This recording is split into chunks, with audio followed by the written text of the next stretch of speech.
Hi hello good morning అందరికీ. ఇది నేను శివరాత్రి కోసం మా ఇంట్లో ఉన్న పూజ గదిని శుభ్రం చేయడానికి ఇప్పటి నుంచే ప్రిపరేషన్ చేసుకుంటున్నాను. ఎందుకంటే శివరాత్రి రోజు అంటే మొత్తం పటాలు కడిగి అదంతా చేయడానికి టైం చాలా పడుతుంది. పిల్లలు ఉండడం వల్ల ఆ రోజు చేయడానికి వీలు కాదు కాబట్టి నేను ప్రతిసారి ఎప్పుడైనా ముందుగానే చేశాను.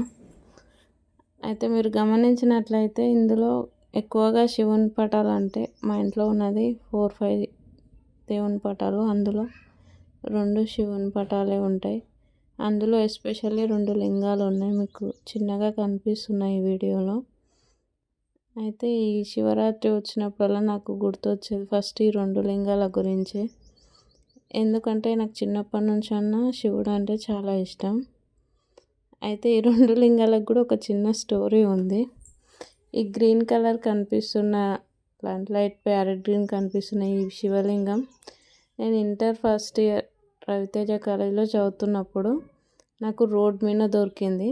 అయితే అప్పుడు మా అమ్మ వాళ్ళు ఒక మాట అన్నారు, లింగం అనేది ఇంట్లో ఉండొద్దు, నిత్యం లింగారాధన చేయాలి, అలా లేనిది పెట్టుకోవద్దని చెప్పి అపోహలు అవన్నీ చెప్పారు. అప్పుడు నేను ఇంట్లో పెట్టే ధైర్యం చేయలేదు, కానీ ఆఫ్టర్ మ్యారేజ్ వరకు కూడా ఇప్పటికి కూడా ఆ లింగం అప్పటి నుంచి నా ఇంటర్ 2013 నుంచి ఆ లింగం అనేది నాతోనే ఉంది.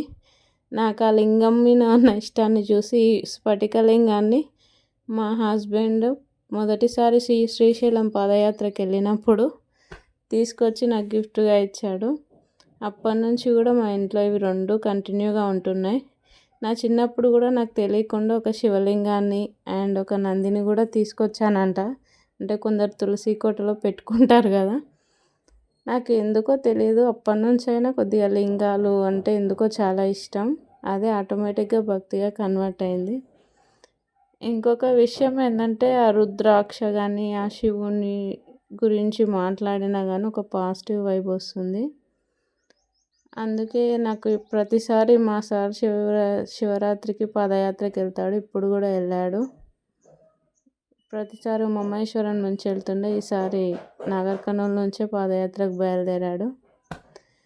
ఇంకొకటి, శివుని ఆజ్ఞ లేనిదే చీమ కూడా కుట్టదంట కదా, అలాగే మా అరుణాచలం యాత్ర కూడా ఎప్పుడు స్టార్ట్ అవుతుందో ఆ శివునికే వదిలేస్తున్నాను. శివుడు లింగం ఇంట్లో పెట్టొద్దు, శివునికి సంబంధించి ఇవన్నీ ఏమన్నా అపోహలు ఉంటే తీసేసేయండి. శివలింగాన్ని ఇంట్లో పుష్కలంగా పెట్టుకోవచ్చు, నిత్యం దీపారాధన కూడా చేసుకోవచ్చు. సబ్స్క్రైబ్.